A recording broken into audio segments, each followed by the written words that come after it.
अस्सलामुअलैकुम viewers, welcome to आसान इलाज। आई होप आप सब खैरियत से होंगे। व्यूवर्स, बच्चों को अक्सर उल्टी मोशन हो जाते हैं। बच्चे चाहे चंद माह के हों या चंद साल के, 7-8 साल के या 8-10 साल के, इस उम्र में बच्चों को अक्सर उल्टी और मोशन की शिकायत हो जाती है। इस शिकायत को दूर करने के लिए मैं आज आपको एक कावा बताने जा रही हूँ जो दोनों ही सूरतों में बहुत मुफीद साबित होता है। मैं अपने बच्चों को यही कावा पिलाती हूँ और आज मैं आपसे यही शेयर करने जा रही हूँ। व्यूवर्स, वीडियो में आगे बढ़ने से पहले हमारे चैनल आसान इलाज को सब्सक्राइब करें और उसको सब्सक्राइब करने के बाद साथ में दिए गए बेल आइकन को प्रेस करना मत भूलिएगा।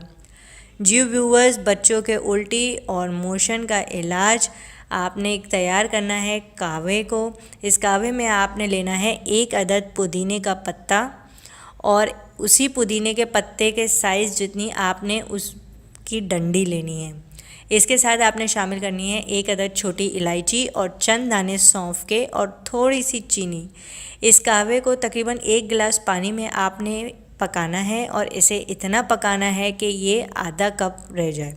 उसके बाद अगर बच्चा चंद माह का है या इसकी उम्र 2 से 4 साल तक है तो आप उसे ½ टीस्पून या 1 टीस्पून के करीब ये कहवा देंगे। और अगर बच्चे की उम्र 6 साल से ऊपर की है तो आप इसे 1 टेबलस्पून ये कहवा पिलाएं 2 घंटे के फ़र्क से।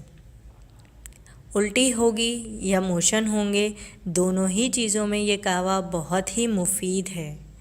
आई होप आपको मेरी वीडियो पसंद आई होगी। चलते चलते चैनल को ज़रूर सब्सक्राइब करें। आसान इलाज की नेक्स्ट वीडियो तक मुझे दीजिए इजाज़त। अल्लाह हाफ़िज़।